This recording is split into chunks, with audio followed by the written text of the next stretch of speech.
Berarti dia bertabrakan di mana, Romo? Banyak sekali. Engkau mau tahu mau tabraknya di mana? Iya, pengen tahu, Romo. Kita ambil satu contoh kecil.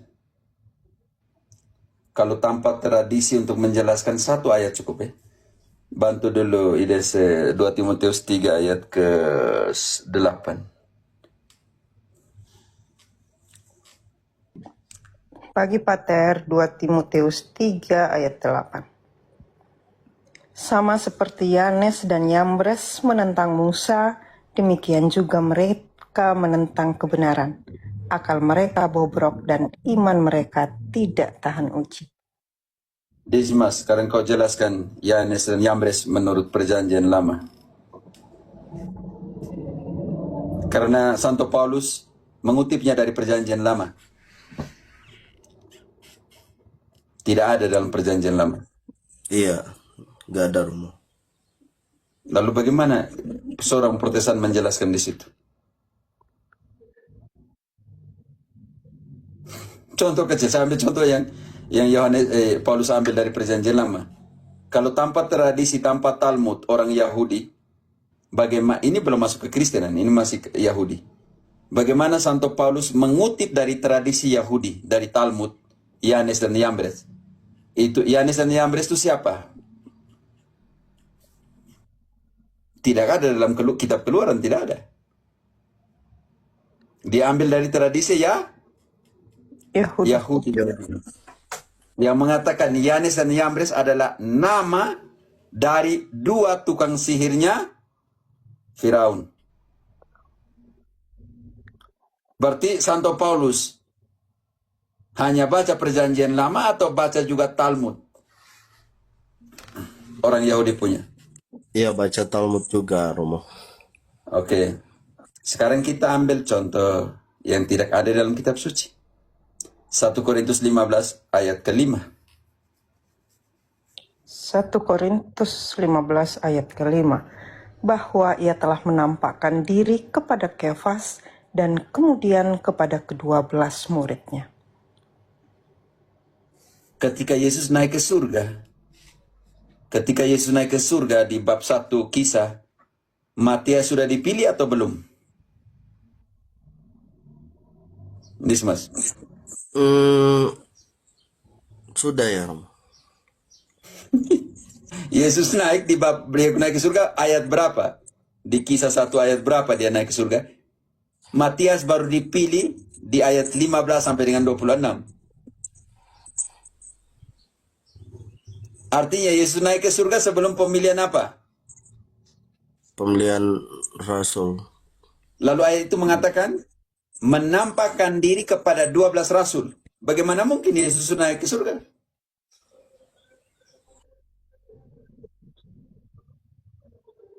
Berarti ambil dari mana? Kita buktikan. Sekarang 12 rasul. Baca, Yesus naik ke surga. Kisah 1 mulai dari ayat ke-9. Sesudah ia mengatakan demikian, terangkatlah ia disaksikan oleh mereka, dan awan menutupnya dari pandangan mereka. Ayat 9. Sekarang cukup. Sekarang langsung ke ayat ke-25. Untuk menerima jabatan pelayanan, yaitu kerasulan yang ditinggalkan Yudas yang telah jatuh ke tempat yang wajar baginya. Lanjut, lalu mereka pilih siapa? Lalu mereka membuang undi bagi kedua orang itu, dan yang kena undi adalah Matias, dan dengan demikian ia ditambahkan kepada bilangan ke-11 rasul itu. Kembali ke 1 Korintus 15 ayat 5. Keberapa orang Yesus menampakkan diri? Sedangkan di situ Matias belum dipilih, Yesus sudah naik ke surga. Bagaimana Paulus bisa mengatakan itu kalau dia ada penasaran di kisah? Di kisah tidak bilang begitu. Kisah bilang Yesus naik ke surga, setelah Yesus naik ke surga baru pilih Matias. Lalu kenapa di sini menampakkan diri kepada 12 rasul? Baca. bahwa ia telah menampakkan diri kepada Kefas dan kemudian kepada kepada ke-12 muridnya. Dismas, bagaimana Paulus bilang menampakkan diri ke 12 murid, sedangkan Matias belum dipilih? Kalau begitu, Paulus ambil dari mana? Tidak dicatat di Injil, tidak dicatat di Kisah. Paulus ambil dari mana kalau begitu? Supaya engkau tahu ini tradisi. Bagaimana seorang Protestan di sini menjelaskan itu? Sekarang ayat 6. Saya butuh Injil di mana yang Yesus menampakkan diri kepada lebih dari 500. Di mana? Sesudah itu ia menampakkan diri kepada lebih dari 500 saudara sekaligus. Kebanyakan dari mereka masih hidup sampai sekarang. Tetapi Dismas kau buktikan, Dismas kau buktikan bahwa lebih dari 500 saudara ada di Injil yang Yesus tampakkan diri. Di mana? Kalau di Alkitab nggak ada, Romo. Kalau itu di mana? Harus ada sumber lah. Lain. Karena itu bertolak belakang nanti dengan apa? Dengan Yohanes 20 ayat 21. Maka kata Yesus sekali lagi, 21 ayat berapa tadi? 21 21 Pak. 25. Oh 21 20 30 dulu. 20 30. 20-30. Memang masih banyak tanda lain yang dibuat Yesus di depan mata murid-muridnya yang tidak tercatat Yang tidak dalam tercatat. Baca kembali balik, jangan tidak bercatat. Baca ulang. Kata kunci pembaca saya.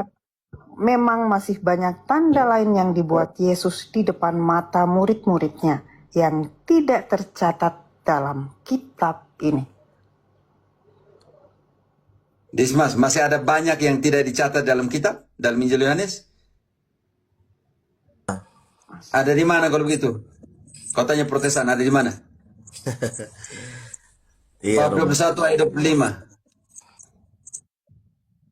Masih banyak hal-hal lain yang diperbuat oleh Yesus, tetapi jikalau semuanya itu harus dituliskan satu persatu, maka agaknya dunia ini tidak dapat memuat semua kitab yang harus ditulis itu. Kalau itu di mana, Dismas? Tidak semua bisa memuatnya. Ada di mana? Iya, di luar Alkitab, Romo. Ya, namanya apa? Engkau belajar ortodoks. Namanya apa? Ortodoks sama. Punya kata yang sama. Kalau kau Protestan memang parah di sini, tidak bisa jawab. Kalau engkau sementara belajar ortodoks, engkau harus tahu di mana nih simpannya. Iya, di tradisi kan. Mau ambil contoh yang lain? Mau nih? Karena itu Santo Paulus bilang kepada di Tesalonika 2 ayat 15. 2 Tesalonika 2:15. Sebab itu berdirilah teguh dan berpeganglah pada ajaran-ajaran yang kamu terima dari kami, baik secara lisan maupun secara tertulis. Dismas, Protestan terima secara lisan dari siapa? Nggak ada, Romo. Nggak ada. Tidak ada. Mereka tidak ada.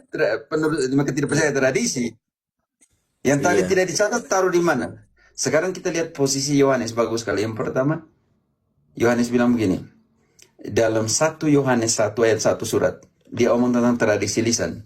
Tetapi nanti di bab 2 dia omong di 2 Yohanes dia omong tentang tradisi di 1 Yohanes 1 ayat 1 dia omong tradisi tertulis, nanti di bab 2 dia nanti akan omong tentang tradisi lisan. Dan dia lebih memilih tradisi lisan. Apa yang telah ada sejak semula, yang telah kami dengar, yang telah kami lihat dengan mata kami, yang telah kami saksikan, dan yang telah kami raba dengan tangan kami tentang firman hidup, itulah yang kami tuliskan kepada kamu. Dismas, tradisi apa yang dipilih oleh Yohanes di situ? Salah satu. Tradisi yang tulis. Betul.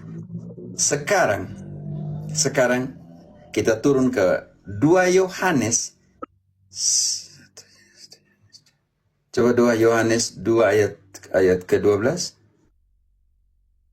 Sesungguh pun banyak yang harus kutulis kepadamu. Tak, pelan-pelan. Ide. Ya. Sesungguh pun banyak yang Sungguh pun banyak yang harus kutulis kepadamu. Aku tidak mau melakukannya dengan kertas dan tinta, tetapi aku berharap datang sendiri kepadamu dan berbicara berhadapan muka dengan kamu, supaya sempurnalah sukacita kita. Dismas, Rasul Yohanes lebih memilih tradisi apa di sini? Dismas. Iya, Romo. Lanjut, Romo. Tidak. Pertanyaan ini ayat penting sekali. Jawab. Di sini Yohanes lebih memilih tradisi apa? Bukan soal saya lanjut dan tidak. Baca kembali, dia tidak dengar. Engkau dengar baik-baik, Dismas. Ini kata kunci di sini.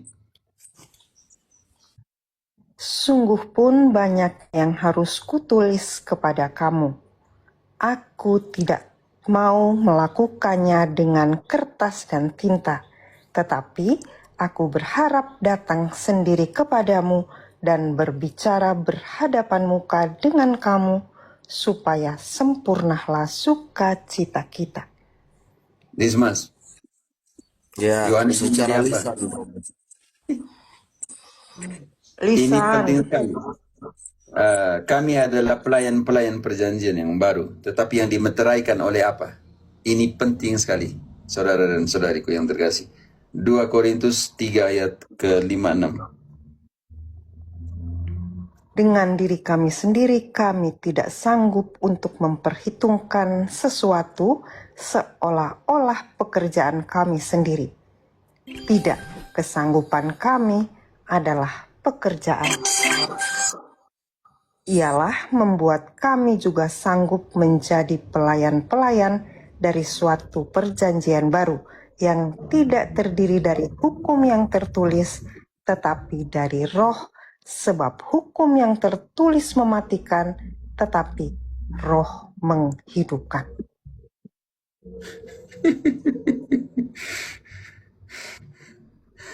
Sola Scriptura mematikan, tapi roh menghidupkan. Dan kami tidak dimeteraikan oleh indri. Dan kami tidak dimeteraikan oleh apa? Baca kembali ayat 6. Ialah membuat kami sanggup menjadi pelayan-pelayan dari suatu perjanjian baru yang tidak terdiri dari hukum yang tertulis, tetapi dari roh. Sebab hukum yang tertulis mematikan, tetapi roh menghidupkan. Yohanes 5 ayat 38, 39. 39, 38. Coba 38. Dan Yohanes 5, firman-Nya 39. kamu menyelidiki kitab-kitab suci, sebab kamu menyangka bahwa olehnya kamu mempunyai hidup yang kekal. Tetapi walaupun kitab-kitab suci itu memberi kesaksian tentang aku. Tetapi kamu Namun kamu tidak mau datang kepadaku untuk memperoleh hidup itu. Aku tidak memerlukan hormat. Saya cukup 39 dengan 40 cukup. Dismas, sangat jelas Yesus bilang, kamu bongkar semua ayat kitab suci, seolah-olah ayat-ayat itu memberikan kamu keselamatan. Semua kitab suci omong tentang saya. Tapi kenapa kalian tidak mau datang kepada saya untuk dapat apa? Baca baik-baik, ini jangan potong-potong tuh gak baca. Kalau saya belum bilang putus, kau lanjut terus. Ini penting, ini kata kunci di sini nanti. Dari 39 yang Pater, kamu menyelidiki kitab-kitab suci, sebab kamu menyangka bahwa olehnya kamu mempunyai hidup yang kekal. Tetapi walaupun kitab-kitab suci itu memberi kesaksian tentang aku, namun kamu tidak mau datang kepadaku untuk memperoleh hidup itu. Dismas, bagaimana engkau datang kepada Yesus untuk dapat hidup? Dengan cara seperti apa, Dismas? Sebagai Protestan, buka kitab suci. Kan di situ Yesus kritik. Kamu bongkar ayat, seolah ayat beri kamu keselamatan. Tapi semua ayat omong tentang saya, tapi kamu tidak mau datang kepadaku untuk dapat hidup. Dismas, bagaimana datang kepada Yesus supaya dapat hidup? Dengan cara seperti apa?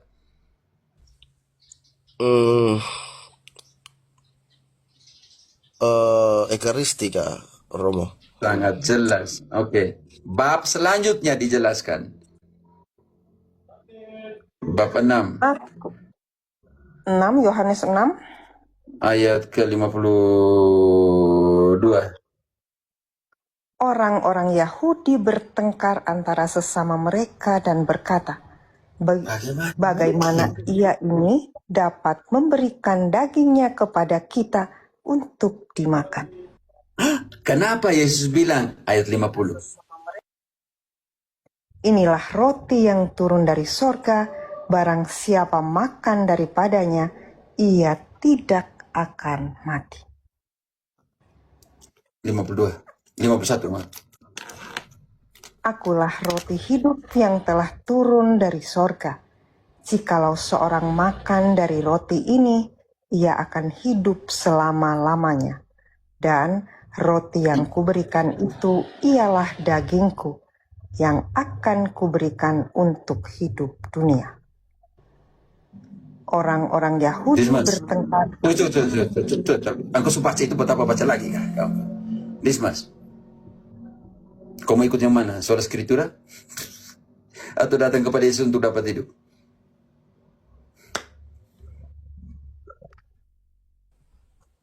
Dan sekarang Paulus akan menjelaskan 3 dasar iman. Magisterium, kitab suci, dan tradisi. 2 Timotius 3 ayat 14, magisterium. Sedangkan orang jahat dan penipu. 2 Timotius 3 ayat ke-14 bunyi bagaimana? Tetapi hendaklah engkau tetap berpegang pada kebenaran yang telah engkau terima dan engkau yakini, dengan selalu mengingat orang yang telah mengajarkannya kepadamu. Dismas, ingat siapa yang mengajarkan kepadamu. Ingat magisterium yang mengajarkan kepadamu. Dasar kebenaran iman pertama. Berpegang teguhlah kepada kebenaran yang kau terima. Dengan selalu ingat siapa yang ajarkan itu kepadamu. Di mana ayat ini di dalam Protestantisme? Baca kembali ayat itu untuk para pendeta yang bilang mereka adalah magisterium. Tidak jelas magisterium dari mana, dari Hongkong.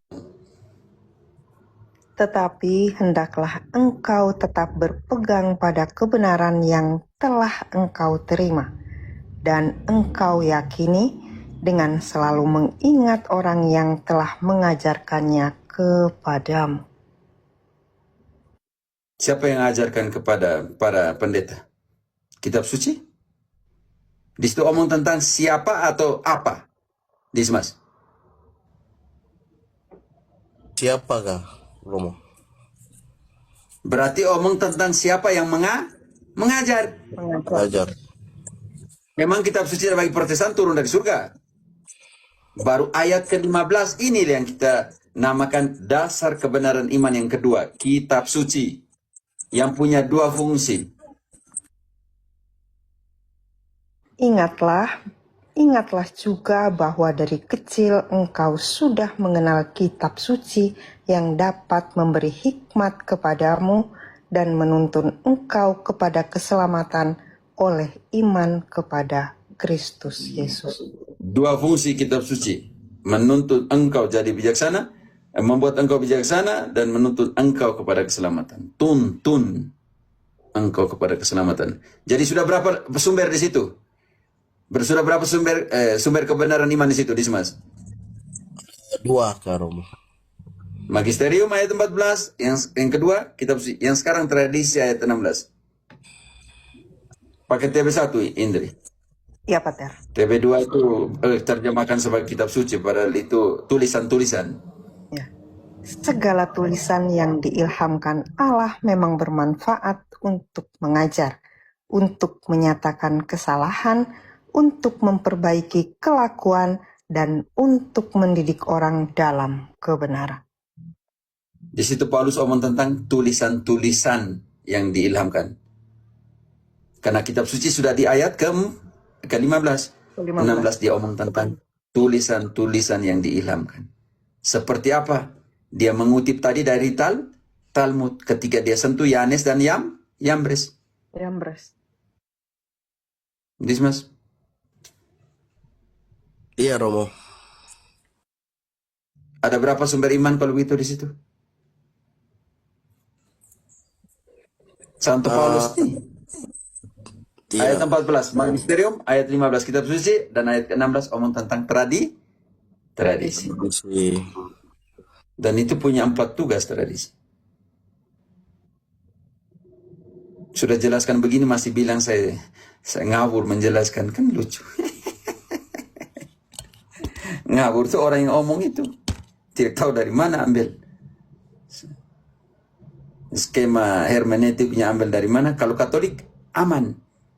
KGK 109 sampai dengan 119 omong tentang kriteria hermeneutik dan eksegesis di dalam gereja Katolik. Kalau pendeta-pendeta punya ini, dia punya ambil dari mana? Semua orang mengeksegesikan suka-suka. Semua orang pakai prinsip hermeneutiknya suka-suka. Setelah itu bilang orang ngawur. Tapi tidak tunjukkan data yang mana.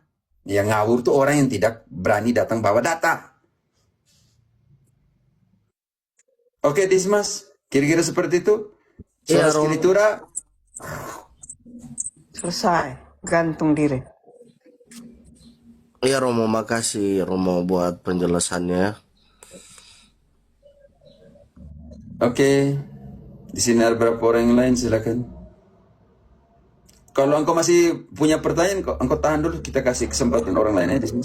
Di sini ada Timur, ada Arto. Shalom Romo. Yo Timur. Saya mau bertanya, saya dari Malaysia. Katolik. Saya mau tanya, ya Katolik.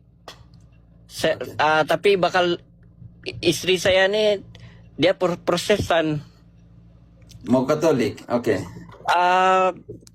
Macam mana? Dia ini janda Romo. Jadi kalau saya bawa masuk Katolik, nikah di Katolik, adakah saya sah dan diterima Tuhan Yesus? Oh, Ada, tetapi kalau dia jadi Katolik atau dia tetap Islam? bukan, dia ini Protestan. Dia Protestan. Ya. Bukan Protestan, Sorry, Rob. Protestan. Ya, Protestan. Sorry. Protestan. Saya diterima kah? Iya. Karena ada prinsip dasar, bantu dulu Indri. Kanon 1125, engkau bisa buka? Ya, Pater. Syarat pernikahan Katolik. Kanon 125. 125, 1125. Ada saya, Pater. 1125 kan, Pater? Oh, kami. Frater, oke, Frater, bantu dulu. Timur, ini ada, tapi engkau harus penuhi 3 syarat ini, oke? Dalam pernikahan Katolik. Ya. Kanon 1025 ya, Pater ya? Yo, 1125. ya 1025 tuh. Ya, sama tuh. 1125 tuh 1125, oke. 1125 kan, Pater? Iya. Iya. Iya. Oke. 1125. Apa yang ditulis di situ? Nah, ini. Izin semacam itu dapat diberikan oleh ordinaris wilayah jika terdapat alasan yang wajar dan masuk akal. Izin itu jangan diberikan kecuali telah terpenuhi syarat-syarat sebagai berikut. Ayat yang pertama, pihak Katolik menyatakan bersedia menjauhkan bahaya meninggalkan iman, serta memberikan janji yang jujur. Nah, nih, bahwa ia akan berbuat segala sesuatu dengan sekuat tenaga agar semua anaknya dibaptis dan dididik dalam gereja Katolik. Ketiga, Ayat 3, kedua pihak hendaknya diajar mengenai tujuan-tujuan dan ciri-ciri hakiki esensial perkawinan yang tidak boleh dikecualikan oleh seorang pun dari keduanya. yang keempat. Ayat 3, Pater. Ayat 3 ayat, Pater. Ayat 3 yang keempat, yang 3 sudah oke. Timur, tapi engkau harus dekati Pastor Proki ya untuk menjelaskan situasi, oke? Oke Romo. Ya, engkau Terima kasih, nikah sah secara sakramen untuk kau, tapi untuk dia tidak. Dia tidak bisa terima. Oh. Kalau dia tetap di sana. Oh begitu. Biarpun, oh jadi kalau anak dia kan ada 3 orang anak. Semua harus anaknya dengan engkau punya harus dibaptis Katolik. Oh ya, oke Romo. Bukan, kau jangan paksa dia anak sebelumnya ya. Anak dengan engkau. Iya. Tidak Romo. Tapi tidak apa tuh kau jelaskan, jangan sampai besok lusa mereka masuk Katolik, kan kita tidak pernah tahu. Tapi tapi itu harus lihat apakah dia terikat perkawinan Protestan atau suaminya sudah mati. Itu kita harus lihat di situ juga, oke? Dia sudah setuju Romo. Tapi suaminya sudah meninggal, suami yang sebelumnya. Tapi bukan suami dia meninggal. Dorang cerai begitu saja. Cerai, tapi mereka makanya engkau harus kembali ke Pastor Proki. Nanti Pastor Proki akan minta bukti penceraian mereka di Protestan, oke? Oh, oke Romo, terima kasih. Harus dekat ke Pastor Proki tempatmu lah. Jangan omong di sini lah. Di sini saya jelaskan begini, tapi kira-kira struktur seperti itu. Oh, ya. Oke Romo. Terima kasih. Ya. Oke, baik. Itu saja. Ya. Thank you, Pak Timur. Sama-sama. Terima kasih Romo. Saya keluar dulu ya. Ya, salam. Salam lagi itu. Thank you. Damai serta sejahtera. Ya. Salam ya. Saya pikir engkau Protestan tadi. Tidak, bukan. Sis Isti. Tidak, ini kita Pak Adek dari Oh ya, siap. Om Arto, Pak Arto, silakan. Isti Halo. masih di sini, oh. Masih Pak, masih. Arto 1. Arto.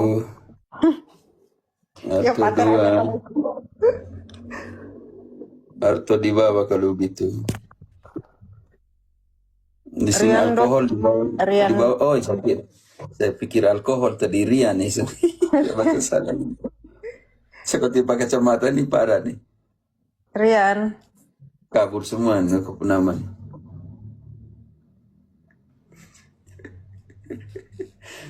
Oh ya, retro, kasih naik retro. Dia minta dari tadi. Rian, engkau turun saya. Teman-teman, lebih baik mereka type dulu mau naik baru dinaikkan. Kalau tidak Iya. ini macam begini.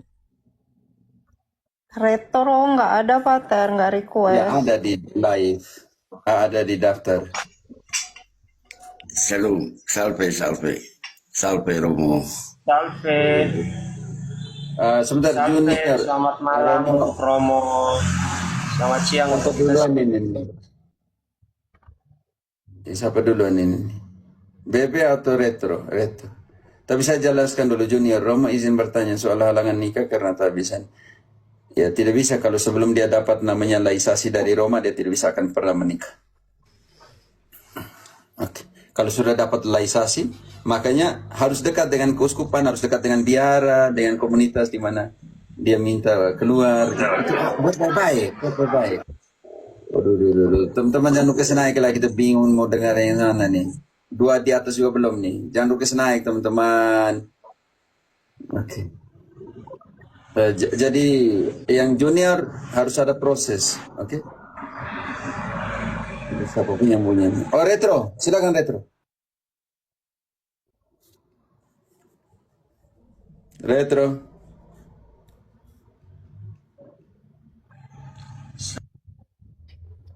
Retro jangan di Babe. mute. Retro jangan di mute.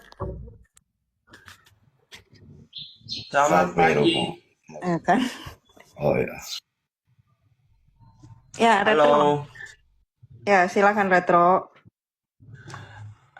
Pater, saya ini kan di kelompok doa Santo Franciscus Xaverius. Saya pernah mendapatkan satu pertanyaan begini, Pater. Teman saya ini backgroundnya ekonominya kurang bagus, tapi dia ke gereja mengikuti doa-doa yang kami lakukan.